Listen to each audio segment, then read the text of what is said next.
Saya membuat permodelan banjir bagi sebuah kawasan perbandaran di Birmingham lah, ya. Dan daripada situ saya membuat simulasi saliran air, input hujan apa akan berlaku pada saliran sistem kita semua kan, sistem di kawasan perbandaran tersebut. Selain daripada apa yang berlaku di negara kita kan, macam kalau kita semua maklum macam Izzah sendiri pernah mengalami banjir. Pernah 2022 di Shah Alam. Di Shah Alam kan? Ya, that's a very, ya, nanti kita sedikit pasal itu kan.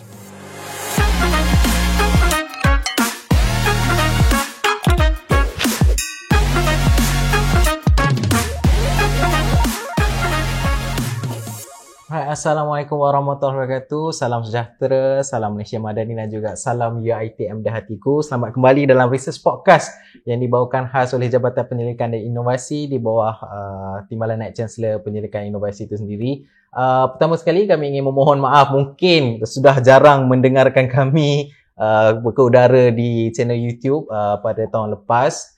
Mungkin ada sedikit kekangan yang kami cuba hadapi. Tapi untuk tahun ni dengan azam dan tekad yang baru, insya-Allah tahun ni kita akan bermula dengan nafas yang baru, research podcast yang baru dengan isu-isu yang lebih menarik dan juga kajian-kajian yang lebih orang kata apa tu, lebih pada komuniti, bertetapan dengan isu-isu semasa dan sebagainya.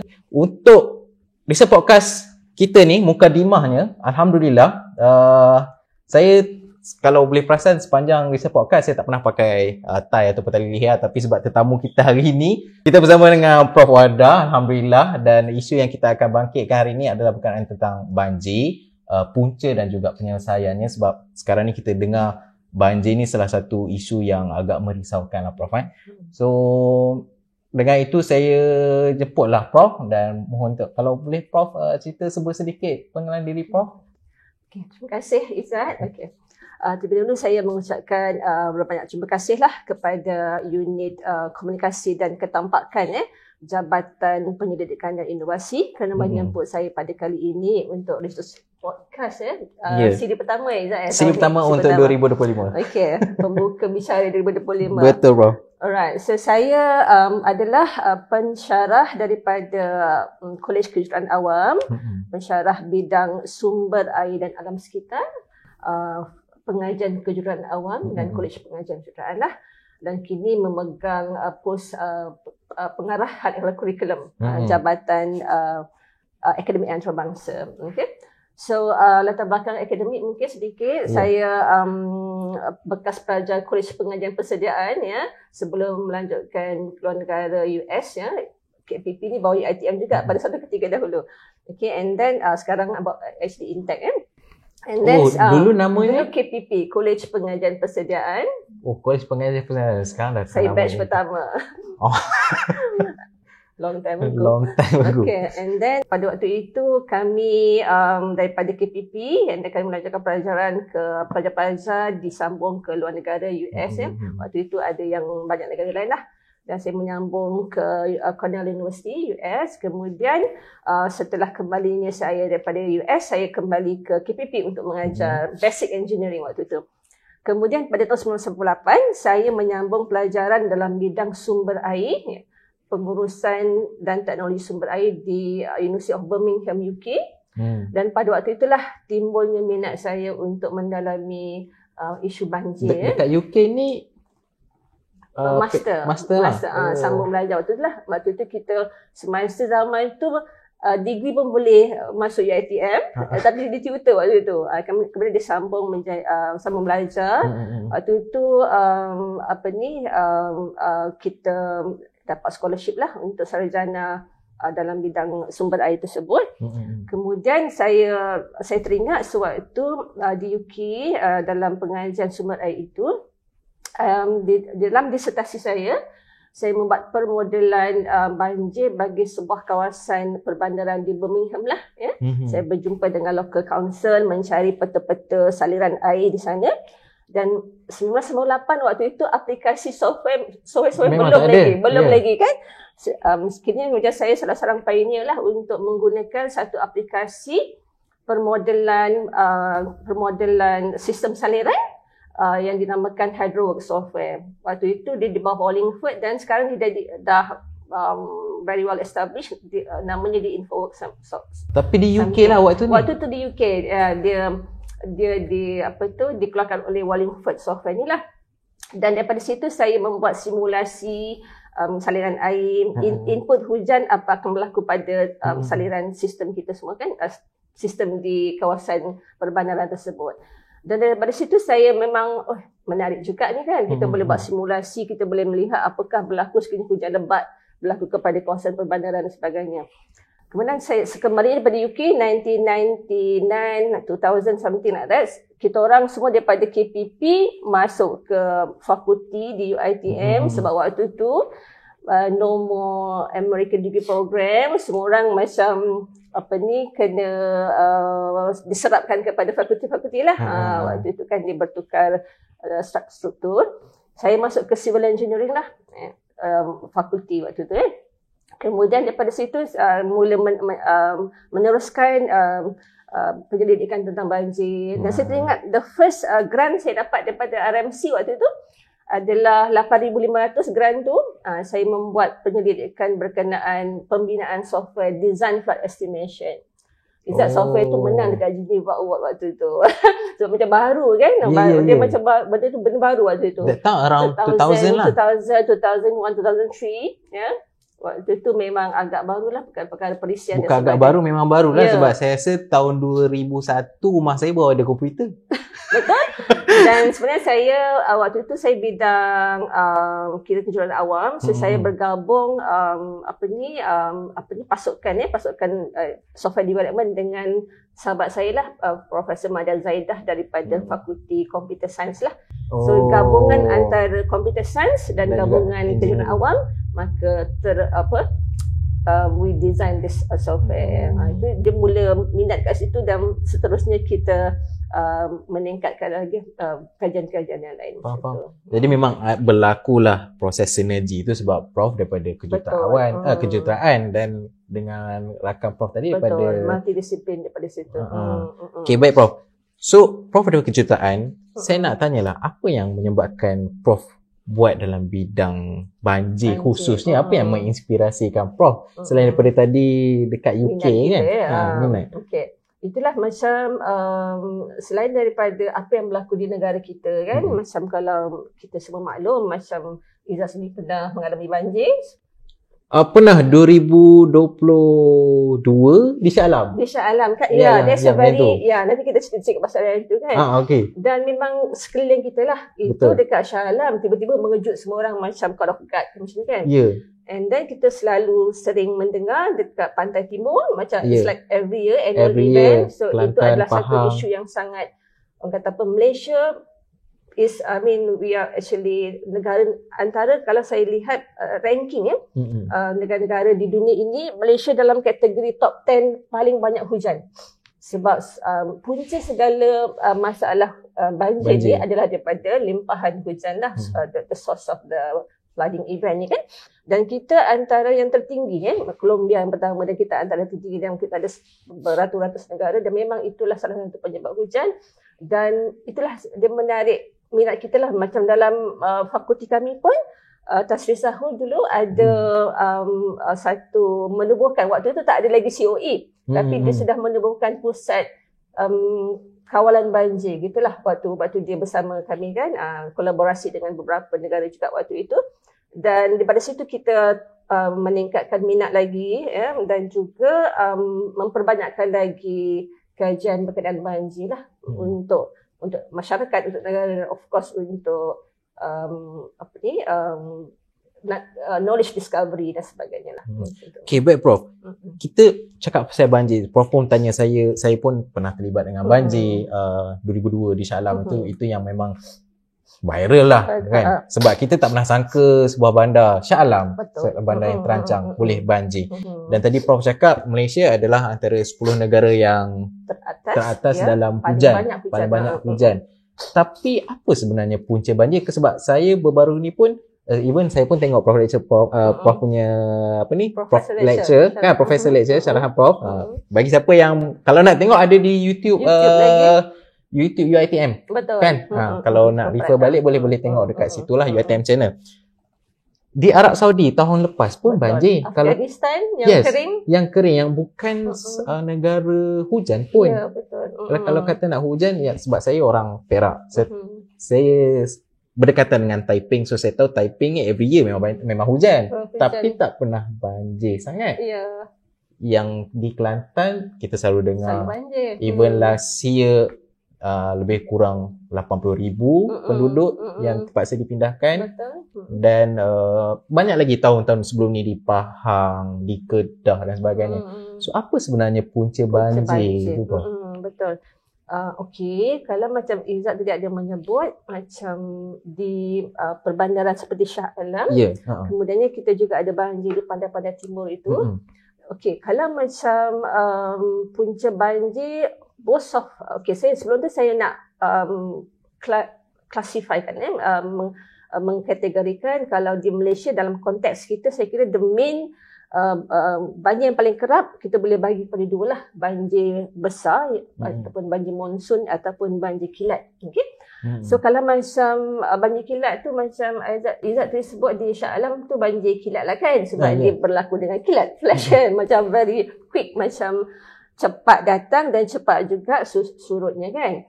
Okey, dan juga di pantai-pantai timur dan juga mungkin di selatan Johor, di Kedah pun kan berlaku banjir yang agak lama dia macam berhari gitulah dibandingkan dengan banjir di Shah Alam mungkin dalam 3-4 jam, 2 jam macam tu kan dah surut. Okey. So kedua-duanya faktor yang utama mesti sumber air tu di mana? Of course daripada hujan. Sumber yang menyebabkan air melempar-lempar tu di bandar ke di Pantai Timur ke adalah hujan ya. Macam saya sebut tadi, kita hujan tahunan kita lebih kurang 3,000. Sehingga masa saya baru-baru belajar dulu kat Izzat, saya macam perasan dalam catatan 2,500 hujan kita. Tapi baru-baru sekarang ni dah meningkat. Saya nampak macam banyak listed punya information yang saya dapat macam 3,000 something. So saya kira kemungkinan salah satu impak daripada perubahan iklim. Mungkin tapi itulah dia macam itulah, tapi kita boleh kata range lah 2005 2000, tapi macam banyak yang information maklumat yang saya dapat macam dia dah naik ke 3,000 macam tu. Itulah kita dalam setahun tu 3,000. Jadi punca utama macam kalau Izzat ingat sewaktu banjir besar, banjir kuning di Kelantan 2014. Ya, 2014. Dalam masa 3 hari 23, 22, 23, 24 Disember, hujan berlaku sangat banyak di Gua Musang area atas tu, upstream hulu. Macam dia total 1,500, seolah-olah setengah tahun punya hujan. Itu menyebabkan banjir kuning daripada upstream dia turun ke bawah kan. Setengah tahun punya hujan tapi dia jadi dalam 3 hari. Ya. Sebab tu kita rasa macam banjir ni kita tak pernah berlaku kan. 100 year macam tu kan. Tapi di Shah Alam baru-baru ni contohnya yang Izzat sebut yang 2021 tu pula, hujan dia dalam masa 3 jam lebih kurang sebulannya hujan. 150 mm begitu berlaku dalam masa 3 jam, 4 jam macam tu. Yang sepatutnya sebulan tapi dia 3 jam. Lebih kurang begitulah ya, dia macam flash flood kan. Nanti kita boleh rujuk dia punya fakta tu. Saya kira dalam masa 3-4 jam tu 150 milimeter. Ya, itu lebih kurang sebulan punya berlaku dalam masa yang singkat, sebab tu dia flash flood. So memang punca utama memang banjir limpahan air hujan. So in addition to that kan, macam contoh kenapa banjir, macam Izzat sebut macam negara lain banyak hujan juga tapi mungkin dia tak banjir. Kita ni banyak hujan tapi banjir. Kan. And then di Arab Saudi tak hujan tapi boleh banjir. Kan. So, kalau di Malaysia lah pada saya, selain daripada hujan yang punca utama, contoh macam punca-punca banjir kalau macam Singapura lah, saya bagi contoh Singapura yang lebih kurang sama hujan, tapi mungkin banjirnya kita dengar tak berapa banyak macam Malaysia, jarang. Okay? So saya kira mungkin Singapura mempunyai satu sistem yang integrated, bersepadu. Dia macam saliran dia besar-besar dia punya perparitan dengan saiz yang besar-besar. Kemudian dia ada banyak takungan bawah tanah dia. Okay, kalau macam dia macam ada storage, underground storage. Tapi di Malaysia mungkin kita ada smart tunnel, satu solusi inovasi yang sangat saya kira sangat bagus dan telah berjaya menyelamatkan banyak banjir besar sebenarnya kalau Izzat ingat tak tahu like umur you berapa, waktu tu 2000 something ataupun sebelum tahun 2000 memang banyak berlaku banjir besar di Kuala Lumpur. Kuala Lumpur tu sendiri dan telah dapat diselesaikan dengan smart tunnel tu lah. Maknanya ada saluran ataupun storage bawah tanah yang kita macam double use dengan jalan raya dan sebagainya lah. Itu maksud saya saliran kita bagaimana. Jadi kalau banjir, adakah saliran kita ni cukup untuk menampungi lebihan air yang kemudiannya saliran ini bawa air ke mana? Bawa air ke lautan lah kan. Akhirnya lah kan discharge ke outfall. Jadi macam contoh macam Kelantan kan, macam kes yang daripada air daripada hulu turun bawah tapi tiba-tiba sebab kita dikelilingi kita dikelilingi oleh lautan.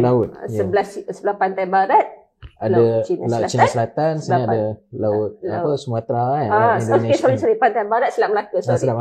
Pantai timur Laut Cina Selatan lagi luas kan. Jadi macam mungkin itu bezanya antara negara kita dengan negara lain. Sebab air yang hujan banyak tu yang turun kat Malaysia tu nak keluar tiba-tiba air pasang dan sebagainya. Betul tak kan? Kita dikelilingi air. Jadi mungkin solution macam contoh Netherlands, Belanda, dia ada satu solusi orang kata gigantic punya structure. Dia buat macam storm surge yang memang orang kata marvel lah orang kata satu ciptaan yang agak signifikan di dunia ini yang dia menghalang air daripada lautan tepi-tepi, itulah storm surge kan. Tapi kalau kat Malaysia kita hujan banyak di dalam nak keluar kan, yang dia orang hujan tak banyak, dia orang tak sampai 1000 hujan tahunan mereka Netherlands kan. Jadi mungkin solution begitu mungkin sesuai untuk mereka. Tapi kalau di Malaysia hujan kat dalam, kemudian air kat luar. Jadi bagaimana? Itu agaknya penyebab banjir. Sementara itu kalau itu dekat pantai timur, kalau dekat yang urban area pula, itulah saliran kita adakah cukup besar untuk menampung hujan lebihan. Dan ke mana pergi? Adakah kita cukup kolam takungan? Contoh kan Izzat, kalau kita ada satu pembangunan bandar, longkang yang sedia ada tu mencukupi air untuk pembangunan sedia ada. Contoh kawasan rumah Izzat kan, dia ada buat longkang untuk kawasan rumah you kan. Tiba-tiba ada kawasan rumah baru. Jadi bila kita dah pertukaran guna tanah, kita sudah ada kata apa land clearance, maka air itu nak pergi mana? Air lebihan tu. Sebab of course semua orang faham kalau kita ada deforestation, pokok-pokok dah tak ada, air tu tak ada kurang menyerap. Kan? Itu adalah fakta hidrologi. Bila pokok kita dah kurang, interception pun dah tak ada, kita dah tebang pokok, dah buat pertukaran guna tanah, kita buat macam parking, jalan raya, semuanya tak telap air kan. So air lebihan tu nak ke mana? Sebab kemudian, tu penduduk juga ramai menggunakan air yang jelas sistem limpahannya nak pergi mana kan. So sebab itu pada satu ketika setahu saya sekiranya ada kawasan perbandaran baru, sepatutnya developer tu perlu menyediakan detention point. Macam dia macam let the waters detain first before they slowly release ke bawah supaya tak banjir lah. Itu antara penyebab banjir lah kan. Kita punya sumber air yang berlebihan, and then kita punya keadaan muka bumi kita dan sebagainya. Nanti kita tengok macam mana solusi dia kemudian InsyaAllah. Tapi dia memang bersangkut pautlah dengan perubahan iklim kalau Prof boleh nyatakan. Sebab berkaitan dengan perubahan iklim tu, kalau macam dia memberi kesan jugalah. Itulah Izzat tahu kan, kalau Trump dia tak percaya kan climate change. Okay, tak apa. Saya kira climate change, perubahan iklim ni memang dia berkait dengan pemanasan global, dan saya kira logically, kalau orang tak percaya pun logically dia berlaku kan Izzat kan. Sebab kalau kita lihat banyak kes-kes macam pemanasan global menyebabkan glacier cair kan, itu banyak akan kita nampak kan. Kalau tak ada pemanasan, mana kan glacier itu nak mencair kan, yang menyebabkan air laut lagi tinggi dan sebagainya lah. Kita rujuk kepada, kita panggil Intergovernment Panel of Climate Change, panel antara kerajaan berkenaan climate change, IPCC dipanggil.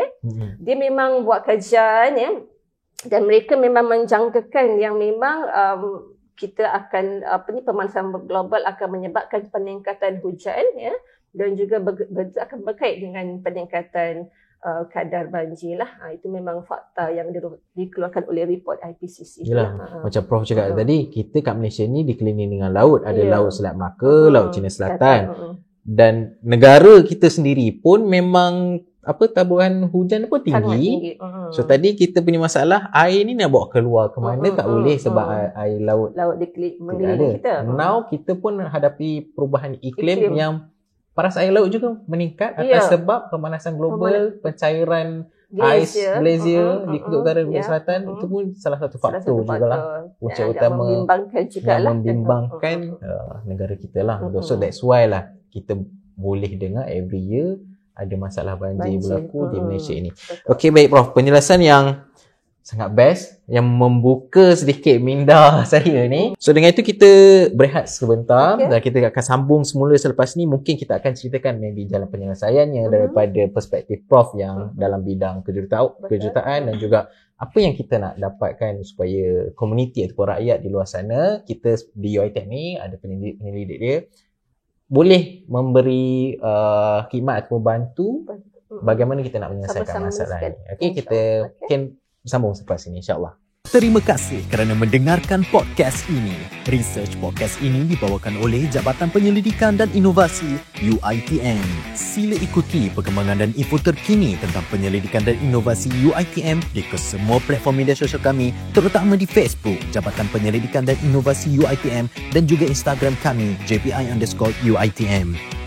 Dan jangan lupa untuk menekan butang subscribe YouTube JPI UiTM serta menekan butang loceng bagi mengikuti kesemua video terbaru termasuklah research podcast ini. Terima kasih dan teruskan mengikuti perkembangan terbaru Jabatan Penyelidikan dan Inovasi UiTM.